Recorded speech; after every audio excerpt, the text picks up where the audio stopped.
Zamanınız hayırlı olsun saygılı seyirciler. GRT kanalı ilerleder kendi içini hem de sağ ol deriz size bizimle birlikteysiniz. Mayın süresinde Gagavuz Yeri Üretim Bakanlığı 2 ödüllemek seremoniyasını geçirdi. Bu seremoniyalarda hepsimiz birlikte gördük başarılı öğrencilerin hem üreticilerin sayısı pek büyük. Onlar için size anlatmayı isteriz. Stüdyomuza teklif ettik. Lidia Üsümbeli, Kıpçak Köyü Barisena Kogla adına Liseyin Gagavuz Dili hem Literatürası öğreticisi Lidia Nikolayevna, zamanınız hayırlı olsun. Zaman hayırlı olsun. Hep öyle selamları stüdyomuzda Lidia Nikolayevna'nın 2 öğrencisini Victoria Arnaut, zamanınız hayırlı olsun Victoria. Hem de Anna Üsümbeli, zamanınız hayırlı olsun Anna. Hep öyle selamları stüdyomuzda Gagavuz Yeri Üretim Bakanlığı'nın baş uzmanını ekonom Olga, zamanınız hayırlı olsun. Hayırlı olsun. Nece de söyledim, başarılı öğrenciler için hem üreticiler için bugün laf edeceğiz. 2 ödüllemek seremoniyası geçti May ayında. Birisi adalıydı ana dilimize, Gagavuz dilimize. İkincisi de bütünden sonuçlar yapıldı. Halklar arası olimpiyadalarına öğrencilerimiz katıldılar. Region uğrunda, Respublika uğrunda hepsi kendi ödüllerini kabul etti. Bu yılın sonuçlarını öğrenmeyi isteriz. Olga, söyleyiniz kaç uşak ödüllendi region uğrunda olimpiyadanın sonuçlarına göre hem de Respublikanın uğrunda? Yıldan bizim uşaklarımız taze edilenir. Hem onlar büyük havezle katılırlar regional hem Respublika olimpiyadalarına.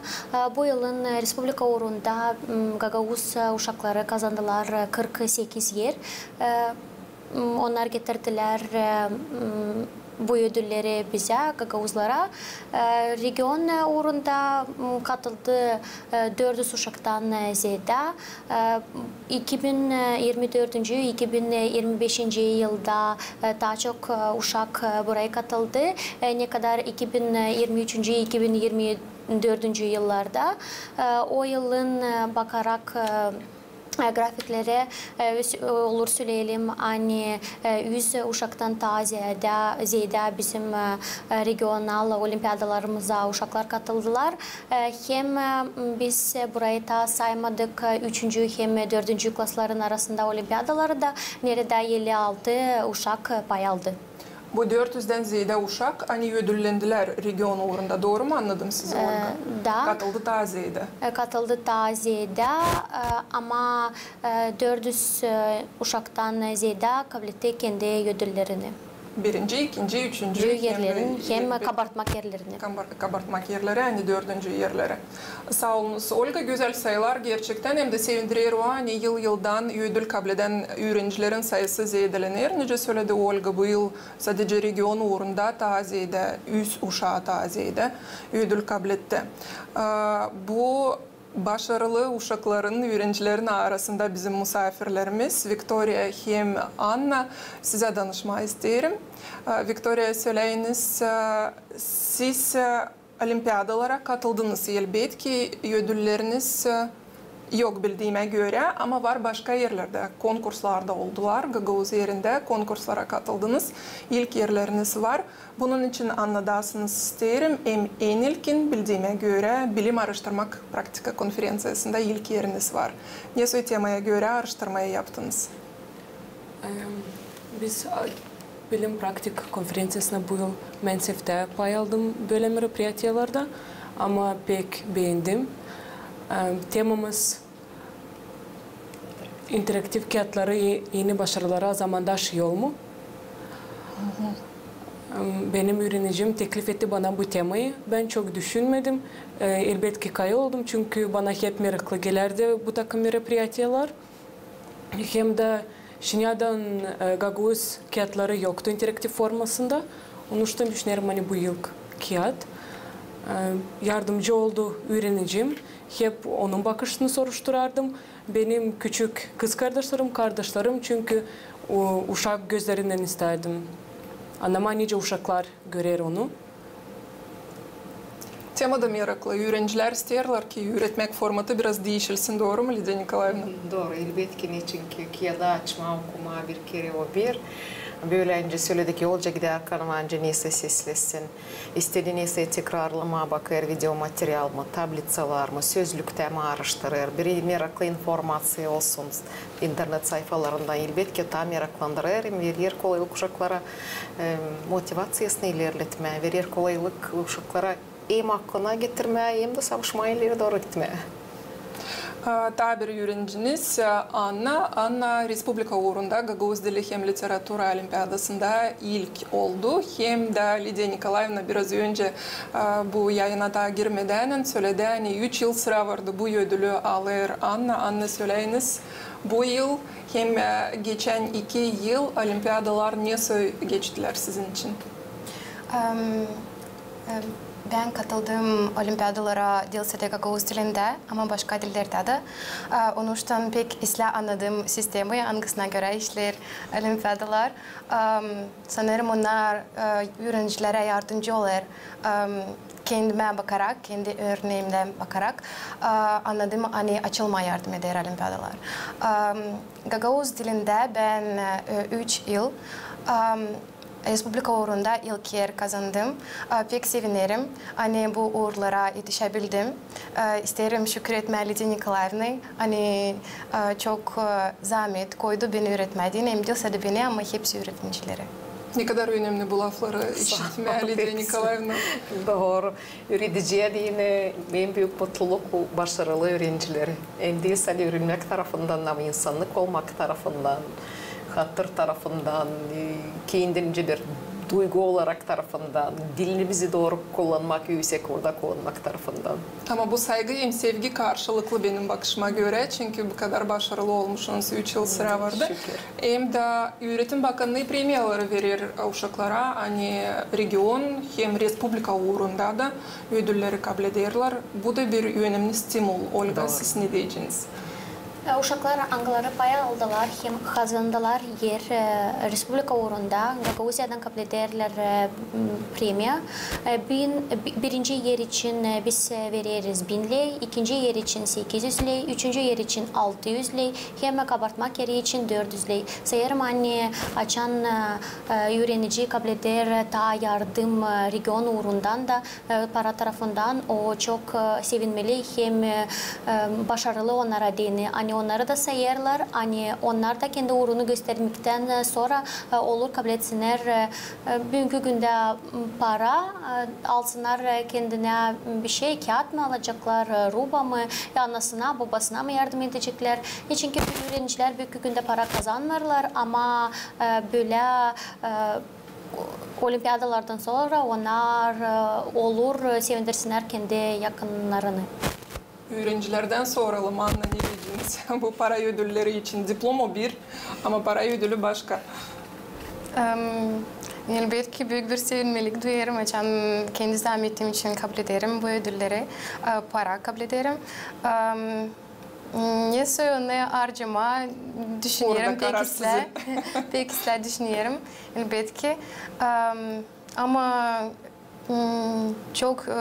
çok sağ ol isterim söyleme Öğretim Bakanlığı'na hani yardım eder öğrencilere kendi talentlarını ilerletmek hem açıklamak. Ama gene de para gibi. Ama bu ödüllemek seremoniyası için bu kalabalığın arasında çıkarsın, ödülünü kabul etmeye hem de bu ödülü sana büyük insanlar verirler. Öğretim Bakanlığı'nın başı Natalya Nikolaevna ya da Bakanlık Komitetin temsilcileri, Gagavuzların ilk insanları böyle diyelim. Ne kadar büyük gurur duyarsınız bu yere çıktığına Anna? Bilmiyorum ne söyleyebilirim anlatma. Ne duyarım, açan çıkarım o scenaya. Büyük bir sevinmelik bana değil. Hoduluk hani durgunmamışım vakitinde da ilerlemişim, bilgilerimin genişletmişim. Öğrenciler de çıkarlar ödüllerini kabul etme. Bu bir adet artık. Elbette ki çıkarırsın. Biz biliyoruz hani evden de görüyoruz. Şinerse radyoda, GRT kanalında biz görüyoruz, televizyada görüyoruz da uşaklar açan çıkar, analar, babalar sonra söylerler de gördüm uşaklar çıkı sağ olunuz hani çıkabildi bizim uşaklar uğurlara çok halizden de koduluklu yer, seni sevinmedik. Hani bizim uşaklar görüyorlar değil hadi burada ama kısımları da soyları da başka yerlerden görüyorlar, sevinirler. Biz de seviniriz. Hani Garata'nın da var bir katkısı bu iyilik işine. Çünkü canlı yayında gösteriyoruz bu soyut seremoniyaları da gerçekten analar, babalar nerede de olmasalar seyredebilirler, uşaklarını görebilirler. Hem de elbette ki sevinirler buna. Lidia Nikolaevna, bilirim hani sadece bu uşaklar sizi temsil etmediler olimpiyadalarda, konkurslarda ama çok öğrenciniz katıldı hem de çok ödül topladınız. Bu yıldan önce de geçen yıllar. Burada teklif ederim, hiç sakınmayarak anladasınız başarılarınız için. Ne isteyeyim söylemeye? Bu yıl bizde oldu pek bereketli. 5 yüksek uğur regional olimpiyadasında, birinci yer Respublika olimpiyadasında, bilim praktika konferansiyasında birinci yer, üçüncü yer Людмила Alexandrovna Pokrovskaya prezentasyaya hazırladı, gene orada da üçüncü yer. Bizim uşaklar becerdiler, kendi bilgiçiklerini biz verebildik, ne savuşabildik, gösterebildiler. Bu bizde değil bir yıl o kadar bereketli olsun, o kadar başarılı olsun. Diyeceğiz ki bilim praktika konferansiyasında ben oldu 11 kere katılıyorum. Onlardan 8 birinci yer benim öğrencilerim aldı. Bir kere aldı 4. yer, bir kere de 3. yer. Da biz savaşıyoruz, araştırma öyle temalar, hangileri faydalı olsun bizim dilimize. Araştırıyoruz, leksikoloji araştırıyoruz. Nikolay Baboboy'un bağlı hazırladık araştırmak. Bundan başka interaktif kiyatlar savaştıkta ailelere doğru gitmek kısmetliyim. Hani var uşaklarım ki kayılırlar, hem savaşır, işitme, bizimle bile çalışmaya doğru. Şkolamızda da pek çok başarılar var her yıl şükür. Hem olimpiadalarda, küçüklerde de, büyüklerde de, hem konferansiyalarda, video prezentasyyalarda. Ama konkurslarda biri ardı sonra Öğretim Bakanlığı haberler görür seni aktif katılırlar öğrenciler hem öğreticiler. Nice bu duruma bakır Öğretim Bakanlığı Olga? Genel Öğretmek Müdürlüğün başı Natalya Nikolaevna Kristeva hem de hepsi kimi işler orada hepsi görür hem dener hem şükür ederler öğrencilere hani onlar isterler hem laf ederler Gagavuz dilinde gösterirler kendi uğrunu regional olimpiyadalarında hem regional konkurslarında biz biliriz hani April ayını biz bütün ay türlü konkursları yaptık uşaklara değine, öğrencilere değine. Hani onlar katılsınlar, hem göstersinler kendi bilgilerini hem uğrunu Gagavuz dilinde. Hem biz de biliriz, hani halklar arası uğrunda da bizim öğrenciler gösterdiler. Hani ne kadar becerikli hem candan onlar bilirler hem laf ederler Gagavuz dilinde. Biz biliriz hani halklar arası olimpiyadasında bizim Gagavuzkacıklarımız aldılar birinci hem ikinci yerleri gösterdiler uğru, büyük uğru. Hem da bu yerde isterim şükür etmeye hem de söylemeye sağ olun bizim başkanımıza Yevgeniya Alexandrovna hem bütün Gagavuzya'nın yöneticilerine hani onlar yardım ederler hem ilerlederler Gagavuz dilini de her zaman ne zaman da uşaklar nerede de yer almasalar nerede onlar istemirseler gitmeye onlar hep yardım ederler hem bu taraftan açan biz yaptık bu yurtöyüdeni kutlama uşakları hani onlar aldılar yerleri Respublika uğrunda hem regional uğrunda bizim misafirimiz İlya Uzun dedi hani biz çok hoşlanırız uşaklarla hem öğrencilerle hani onlar unutmazlar hem Gagavuz dilinde de olimpiyadayı yüksek uğra kaldırırlar hem de yıldan uşaklar öğrenciler hem onların yanında da öğreticiler daha iyi hem daha uygun laf ederler Gagavuz dilinde. Güzel başarılar gerçekten. Buyurunuz Lidia Nikolaevna. Şimdi söyleyin diyor iki Gagavuzkacık, o bir Gagavuzkacık bizim. Birisi Kıpçaklı, birisi de bizim liseyimizden. Hani o gösterebildi hepsinin öğreticilerinin ne öğretebildiler, ne bilgi verebildiler. Ne çünkü orada değildi sadece Gagavuz dilinde diyeceğiz ki bağlı olsa da türlü predmetlerden vardı anladığıma göre. Da doğru uşa gösterebildi. Nasıl söyleyeyim, yüksek olarak aldı bütün öğreticilerimizin adını.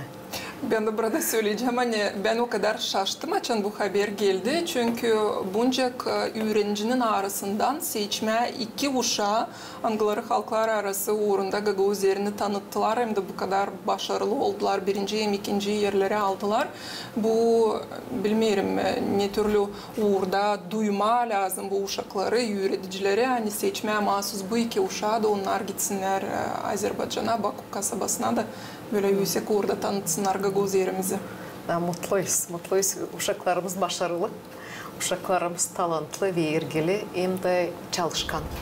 İsterler açan, onlar hepsini tamamlayabilirler. Belki kimi yerden yerse uğur kaldıramayırlar ama onlar varınca olsun 5. 50 uşağın arasında. 10. 50 uşağın arasında nice bu yıl oldu olimpiyadalar. Biz olsa bizim uşaklar bu kadar yüksek kendi bilgilerini gösterebilirler.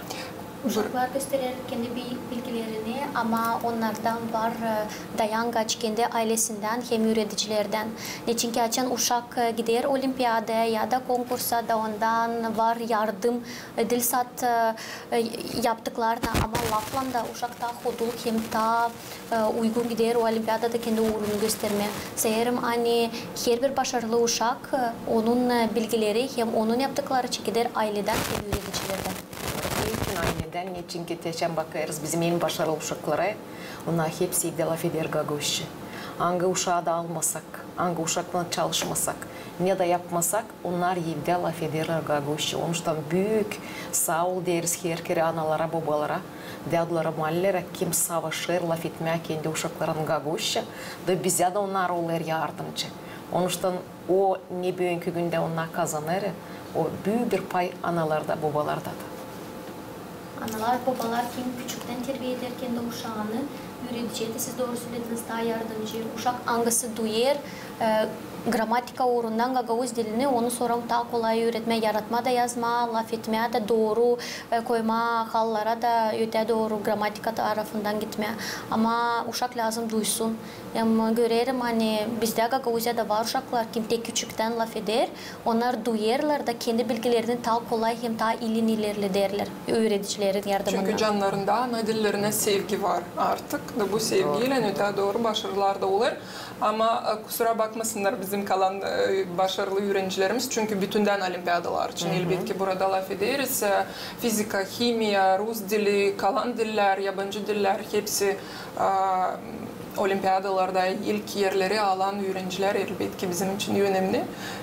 Gagavuz yerimize değine hem de öte doğru daha büyük başarılar beklesinler bu uşakları mutlak. Lidia Nikolaevna, bir problemi açıklama isterim. Sizin bakışınızı çünkü öğrenmek isterim. Niçin ki Olga söyledi hani April ayı dolu konkursla Öğretim Bakanlığı biri ardı sonra onları haberler. Siz de katılırsınız. Kimi sıra öğrenciler derler hani Gagavuz dili hem literatürası öğreticilerinin üstünde en büyük yük varmış. Çünkü çok konkurs, çok projeler lazım hazırlanılsın. Siz buna önce bakarsınız. Varmış demeyeceğim var. Hem değilse de April'de başlarız da Kasım'da. Bütün dekabrı İğneli İğneyce. Sonra gelir Maslenitsa'yı neyse hazırlarız. Sonra gelir Gülüş günü olur, konkurslar bütün April, hederles, hem başka işler. Çok. Ama yenseyebilirsiniz bunları. Yenseyebiliriz ama biz bilirsin yenseyebiliriz. O şkollarda nerede çok öğretici var, çok öğrenci var. Onlar da varınca hepsini bölsünler. Birbirine hazırlar. Ama can liseyde ya da gimnazide 1 ya da 2 öğretici. Hem sadece birer klas, o zaman bize gelir biraz zorca ama gene de savaşmaya, aşağı kalma. Siz azlıksınız mı? Kaç öğreticiysiniz? Gagavuz dili literatürası? Gagavuz dili literatürü öğreticisi 2. Biz 2 öğreticiyiz. Küçük klaslarda orada götürüyor küçük klasın öğreticileri. Bizde 2 öğretici. Ondan gelir çok. Ama başarılarınız büyük. Biz belli bütün herkesle yaparsınız bu işi. İşimi severim, beğenirim de kim herkese alınmayacağım zor gelir ama sonra düşüneyim. Açın var uşaklarım yanımda yapabilecek de göreyim. Uşacık bunu yapabilecek, bu bunu yapabilecek. Bu bunu yapabilecek. Potansiyallarını anlarsın, sen bilirsiniz. Seyircilerlesine uşaklar. Viktoria'nın da potansiyalını pek silah duymuşsunuz. Birinci yer, Viktoria söyleyiniz, bilim araştırmak konferansiyasına katılmak için bu projektinizi hazırlama adına ne kadar vakit harcadınız? Hazırlama adına bu projekte gitti çok vakit ama büyük hevesle ben hazırladım. Yoktu öyle hani ben dindim, yapamayacağım.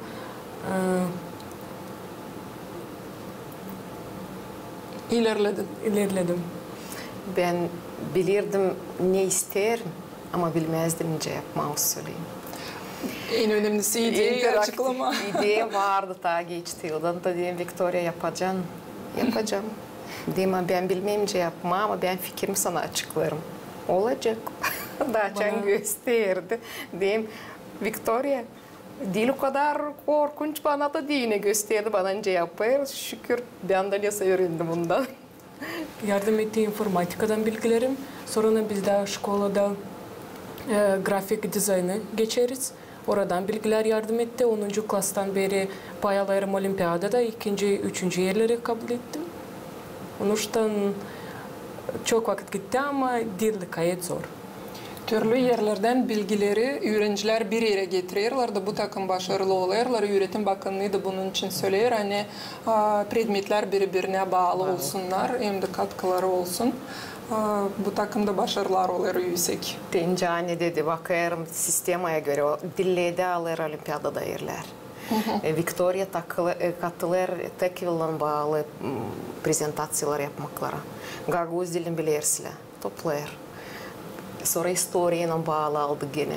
Gene toplarız bile de başka predmetlerle bağlantılar toplandığını bile oluyor bir güç.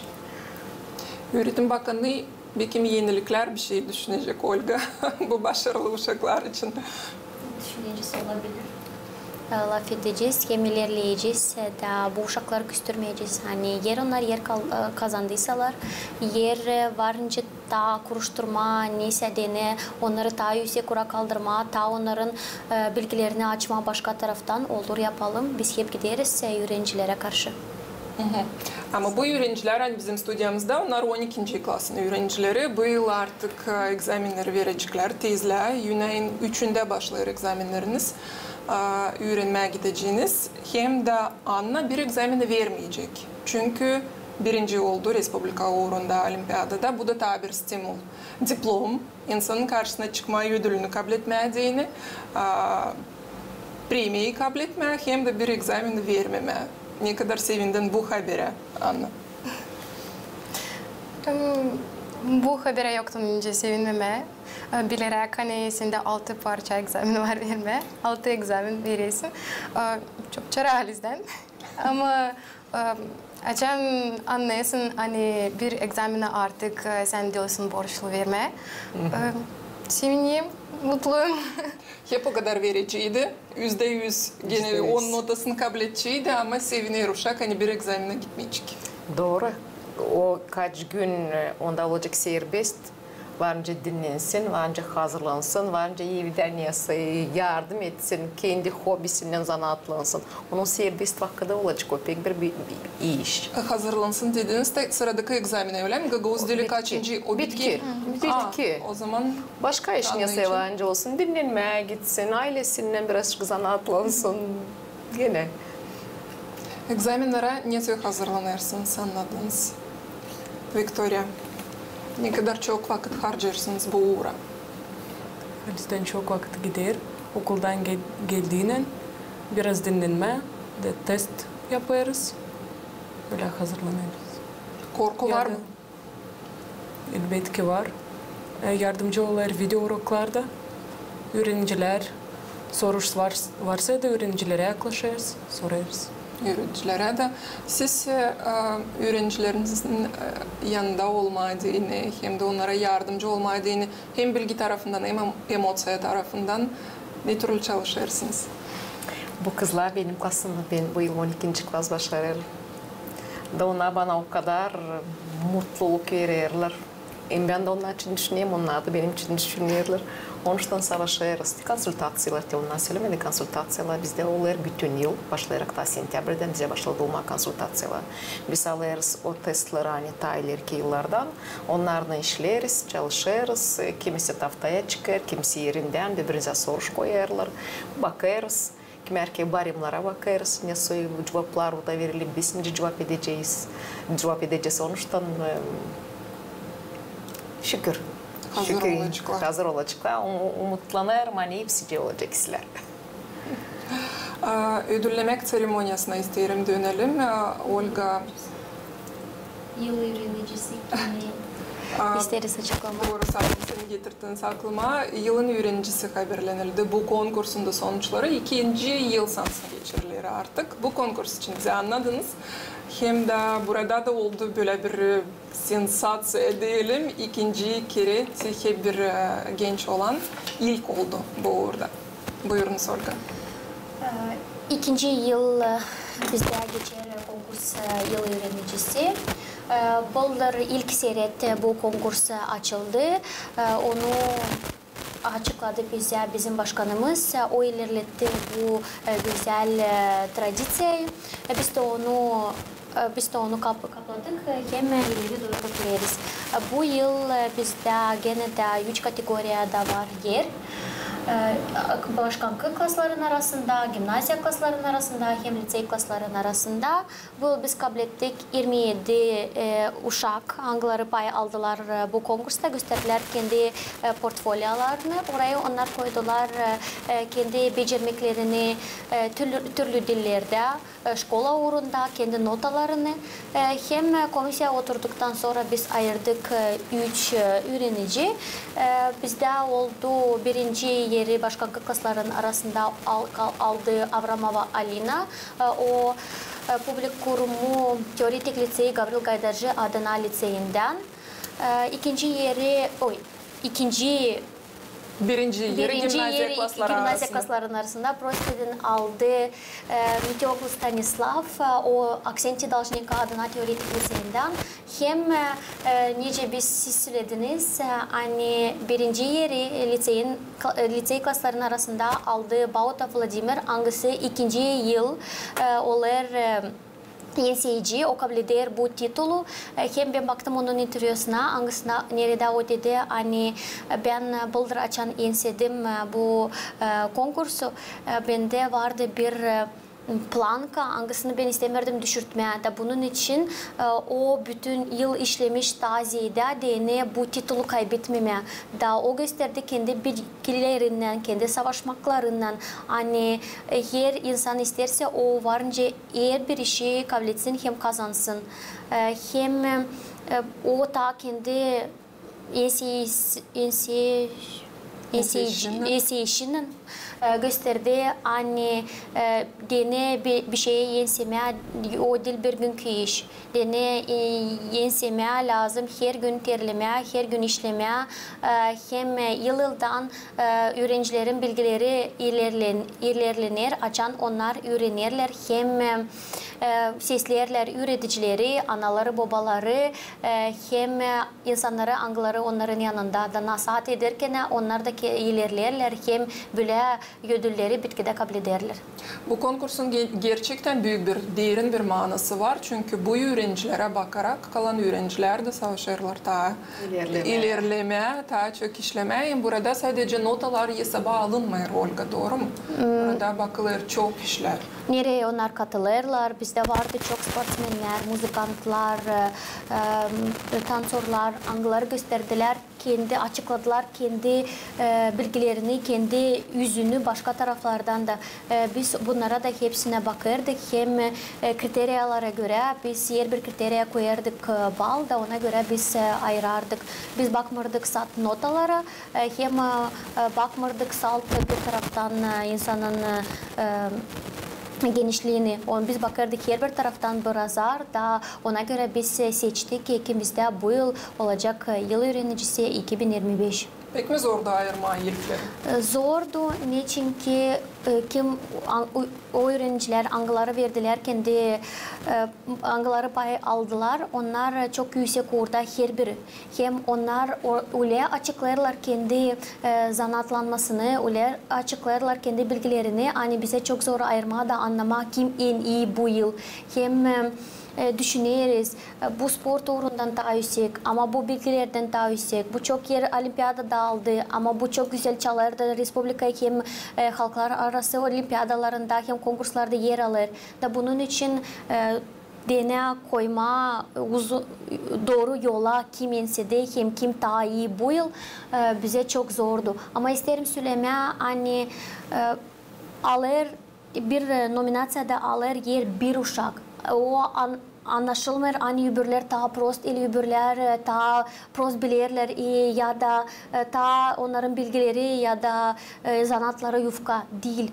Biz ayırırız hem talantlı hem en becerikli uşaklardan birisini ama öbürler de çok becerikli, çok akıllı, çok arif. Onlar çok kuvvet koyarlar ki bugünkü günde o ödüle gitmediğini insanda lazım olsun necisine bir yüksek uğur. Hani onların evdekileri ya da öğrencileri söylesin, yöneticileri söylesinler. Hani sen varınca kabul edeysin bu titul. Bu da büyük rol oynar. Bunun için ben sayarım hani her bir uşak kim pay aldı. Ya bu 27 uşakların arasında hepsi hem akıllı hem arif hem biz hepsimiz onlardan kodlanırız.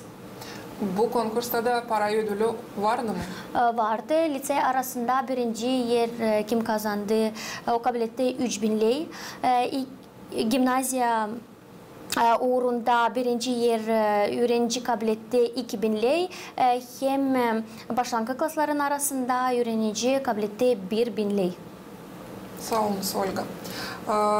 Gagavuz diline geçelim Lidya Nikolayevna, çünkü bu predmette uzmansınız. Kaç yıl artık işleysiniz Lidya Nikolayevna? 32. 32. 32 yıl. Çok. Bu 32 yılın içinde Gagavuz dili hem literatürasının üretmesi prosesi ne türlü değişildi, ne türlü ilerledi? Bugünkü günde hangi uğurdayız sizin bakışınıza göre? Ben açınca gittim işleme, Gagavuzca lafedirde hepsi uşaklar ama yoktu o duygu, oyumda inan lazım öğrenme. Onun için bir taraftan bile bakardım da dediler ne lazım. Sonra geçtik biraz vakit, başladılar anlama ne lazım. Ne kadar dil sen biliyorsun, o kadar sen insansın. Sonra geçtik bir etapa, başladılar kimseyi Rusça laf etme, başka devletlere yollarını çevirmediğini. Ama geldi vakit, açınca hepsi anlayan dili lazım bilmem. Bana kalsa şimdi anlarlar. Hani yanlışlık yaptı çoğu analar, babalar, hani küçükten uşaklarına laf etmeler. Büyük uşaklar laf eder Gagavuzca. Gimnaziyada uşaklar ailede laf eder Gagavuzca ama onlar da söyler. Hani küçüklerle başlangıç klasta anam babam laf eder Rusça. Da çengeli uşak şkolaya onlar başlar anlamadı ki merkez soravanca siz Allah'sınız öğretmediğini ben herkese söylerim. Laf edin evde Gagavuzca. Buna sıra gelmeyecek. Buna sıra gelmeyecek. Ona siz para harcamayın, bir şey harcamayın. Sadece laf et uşaktan Gagavuzca. Ama sanırım hani bizim dilimiz ilerler, bize çıkar kağıtlar, öğrenmek kağıtları çıktı. Yeni kurikuluma, 2019 yılın kurikulumuna göre artık o dil kadar da yeni ama kağıtlar çıktı bu yıl. Bizim şkoldan da öğreticiler bizde pay aldık kağıtlar yazmasında. Ben aftar olayım 3. 4. 5. 6. 7. klaslarda öğrenmek kağıtlarına. Onun için praktik olarak savaşırım o kağıtlarda. Nice görüyorum. O takım ilerletme hani olsun fayda hem öğreticilere hem öğrencilere. Hem de şimdiki uşakların bilgilerini hesaba alırsınız elbette yeni kağıtları kurarken. Elbette. Kağıtları kurarken ama biz koyarız çok sınış hani olsun kim az bilir, kim isle bilir, kim daha yüksek bilir. Niçin ki yokunca araştırma var ki erkek klasta da birisi azıcık bilir, birisi orta, biri pek isle bilir. Yokunca olsun kağıtta sınışlar bir takım çok sınış koyarız. Hani her birini koyduğuna olsun. Heber üretici olsun, öğrenci olsun, koyarız teori materyalından da tablitsalar, çünkü uşaklar seslesinde tutmasın hakkında, ama açtı tablitsada örnekler var. Değişilir adlıklar mı, işlik mi? O varınca baksın da kendine de alsın, örnek getirsin aklına ya da ana baba yardımcı olsun kendi uşağına. Siz bu öğrencileri kaçıncı klastan aldınız? 5'den. 5'den 12. yıldan birlikteysiniz. Anna söyleyiniz, Gagavuz dili hem literatürası dersleriniz ne türlü geçerler? 5. klastan çıkarak Gagavuz dilini ve okuncaydı benim bu urokları çünkü küçükten de önce söyledik de erken ailemizden de başladılar laf etmeye Gagavuzca. Bizimle laf ederdiler Gagavuzca. Yıllık laflarımı söyledim Gagavuzca. De yok nince olmasın diye o sevgi ana dilimize açan onu küçükten de koyardılar. Büyüderdiler analar babalar. Olimpiyadayla ne bağlı? 7. klasta tutarım aklımda. Hem her kere getirerim aklıma. Nice Liza Nikolaevna yaklaşıp bana söyledi. Sen de gideceksin olimpiyada. Olimpiyadaya. O zamanlar ben bilmezdim. Açıkçası ne o? Nasıl geçer onlar. Ama de işledim de yetişebildim bu uğurlara. Ama bu yılın Gagavuz dili hem literatürası olimpiyadasına aklımıza getirdilim. 300'den ziyade uşak toplandı burada Komrat'ta. Hepsi de katıldılar Gagavuz dili hem literatürası olimpiyadasına. Böyle kalabalığı gördüğünden, buradaydınız mı? Buradaydım. Böyle kalabalığı gördüğünden ne düşündünüz? O sayı vardı, nasıl biraz daha ziyade mi uşak olsun? Ziyade uşak olduğuna daha zor olacak bakma, daha zor aralığından. Ama bana kalsa hani 5. klasta koydular Gagavuz dilinde, şimdi bu istoriyada geçti, Rumun dilinde o isle. Ne çünkü uşak küçükten daha sınaşır, yarışma, çıkma insan arasında da o 9. klasa çıktığında, şimdi uşaklar 9. klasta çekettiydiler. Onlar bir işik zorlanırdılar. Ama şimdi bakıyorum, o uşacık hani geçti, aldı 8. klasta ya da 7. klasta, bu yıl tekrarladı başarısını. Doğru bir karar sizin Doğru bir bakışınıza karar, göre. doğru. Ne çünkü uşacıklar sınaşırlar. O dil birden aldın da getirdin olimpiyada bilmeye. Bir şkolda yaparız küçükten daha. Ama o şkolda onlar birbirini bilirler. Açansa böyle yere çıkar, sonra daha çok açılır, hem de görür başkasını da. Sonra görürler hangi dizicikte onlar ballara göre gelir bize. Sonra görürler ne lazımdı daha yapsınlar, niye daha uzansınlar, niye çalışsınlar. O isle. O pek isle, hani 5. klastan 9. yadan hepsi uşaklar pay alırlar bu olimpiyadalarda. Anna da söyledi, hani açılmaya yardım ederler. Doğru, açılmaya yardım eder. Bilim Araştırma Konferansiyasında da kalabalıkta 200'den ziyade uşak vardı. Burada da belki biraz daha ziyade açıldınız Victoria. Çok kişiydi. Her bir kabinetlere, bölümlere göre dağıldılar öğrenciler, öğreticiler, komisya azaları. Ne türlü kendinizi duydunuz? İlkten korktum. Ama sonra çıktığında açan çekittim göstermeye benim işimi. Biraz nasıl söyleyeyim? Dalgalandım. Hani yoktu öyle korkunç, şimdi vardı geldiğinin. Kendi kuvvetinize inandınız. Açık söyledi o, pek açık. Ben korkmayın, sıkılacak. Sen çıktı da çekitti söylemeye de ki serbest tutarken o söyler hani korkmuşum. Bana yine o kadar serbest, o kadar sevindi onu seyrediyor. Güzel, pek güzel. Korudu kendi işini güzel. İşi de güzel, korudu da güzel. Güzel de gururlanırsınız öğrencilerinizle gerçekten. Olga, Öğretim Bakanlığı bu Bilim Araştırma Konferansiyası'na 18. yıl sıra vardı geçirir. Hem de değişilmekler olur bu konferansiyanın koşullarında. Gelen yılı hiç laf ettiniz mi kolegalarınızla, artık belki başka değişilmekler olacaklar, yenilikler olacaklar. Çünkü uşaklar değişir, teknolojiyalar değişir. Bunları ne türlü Öğretim Bakanlığı hesaba alır? Her bir olaydan sonra biz her kere laf ederiz öğrencilerle hem öğreticilerle, onların bakışını sesleriz ki anlama, neyi lazım değiştirmeye hem neyi bırakma. Bunun için sanırım ileriye kadar biz laf edeceğiz, hem ilerleyeceğiz. Onu neyi yapardık 18 yıl.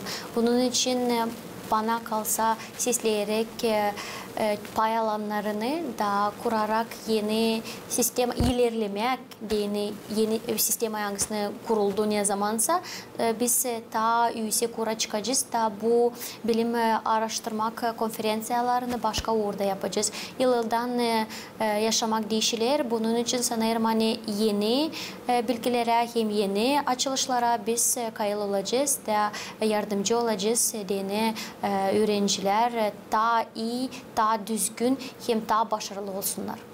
Lidia Nikolayevna, ne kadar önemli zamanla adım adım gitmeye bir uğurda. Çünkü ben açan şkolada öğrenirdim, ben hiç düşünmeyecektim de hani Gagavuz dilinde var nasıl sıfır teknolojileri için bir şey anlatma, projekt kurma. Biz bilirdik hani Gagavuz dili derslerinde biz laf ederiz yazıcılar için, peyitçiler için bu kadar. Kalanı hepsi Rusçaydı. Şimdi ise Gagavuz dilinde türlü temalar açıklanıyor.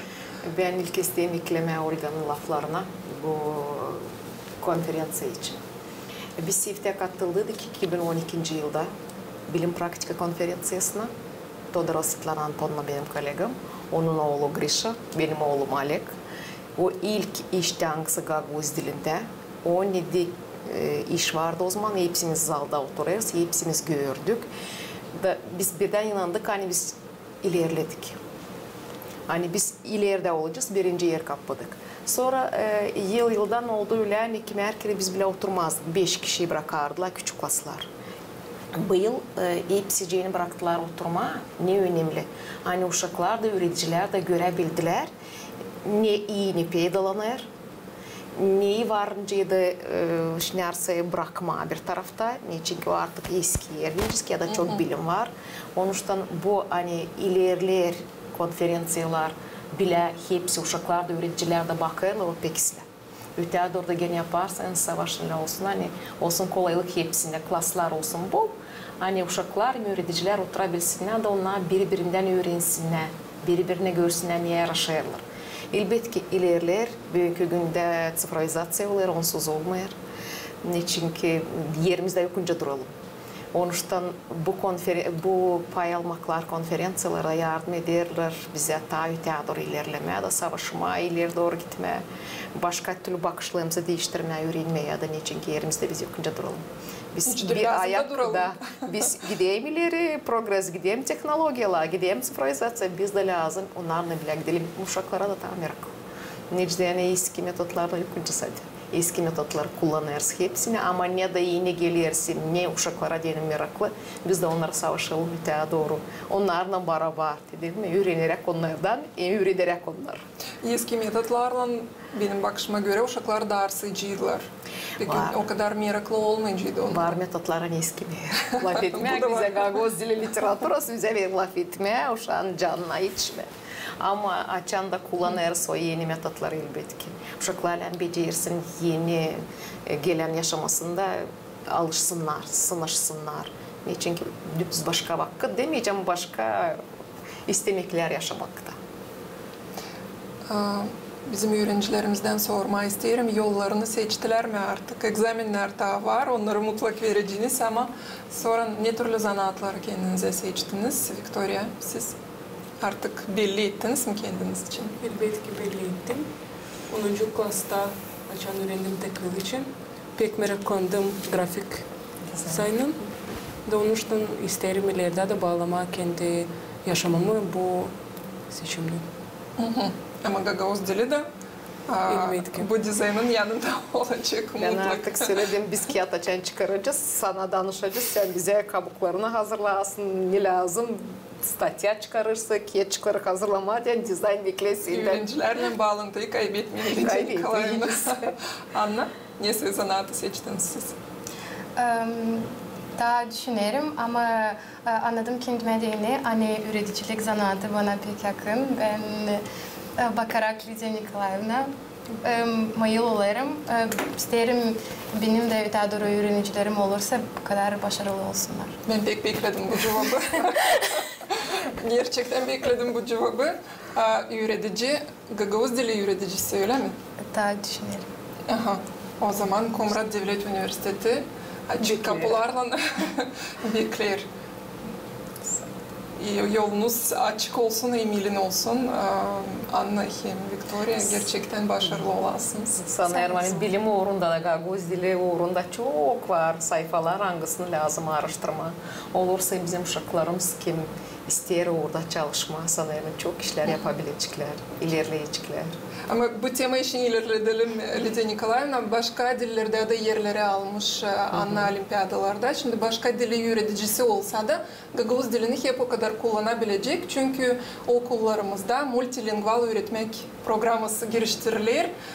Eğer İngiliz dili öğreticisi de olsa Gagavuz dilini kullanabilecek derslerde. Bilgiler yardımcı olabilecekler. Lidya Nikolayevna verdiği bilgiler. Doğru mu Anna? Doğru. Kayıl, sizin anlatırınız. Biz açan hazırlanırız Rus dilinde öğreticisinin yanlışık biz kabinetlerimiz. Da açan hazırlanırız. Ben gireyim 10 sesyoner Aralık'ta. Sonra anne geliyor bana düştün. Ne söyledi Lidya Anton'la?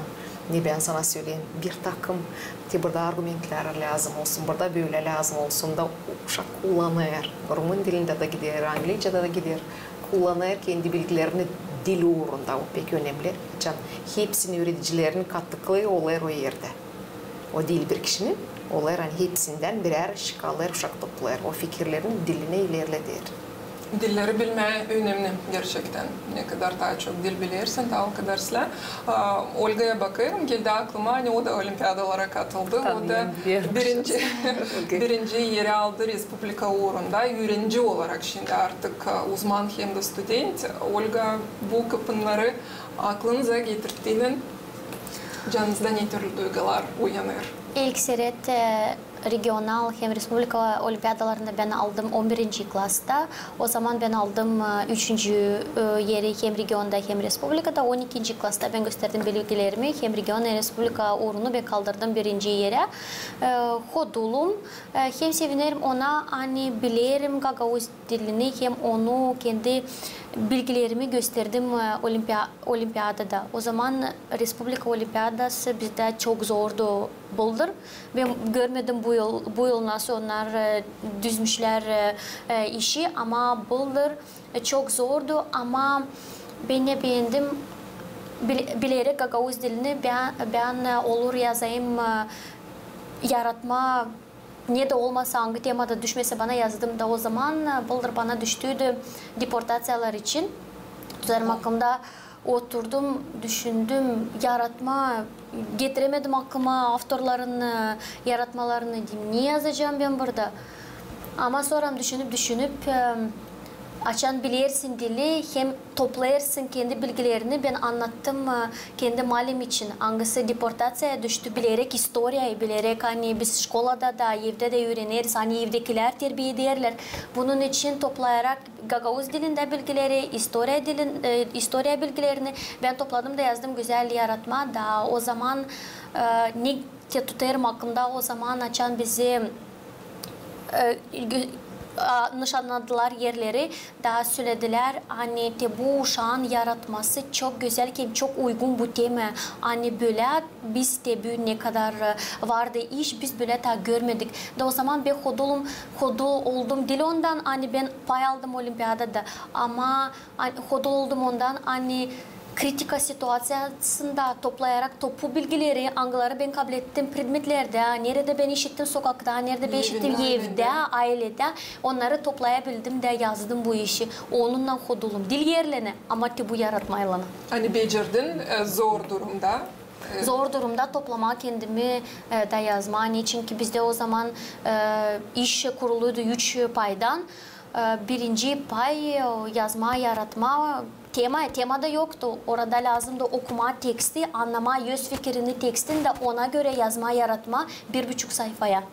Bunun için ben sayarım hani kimin seyer Respublika uğrunda, olimpiyadalarda orada lazım olsun uğur, yaratıcılık uğru. Niçin ki gramatika işleri orada az. Daha çok yazma, yaratma, yazma, yüz fikrini, yazma, kendi bakışınızı.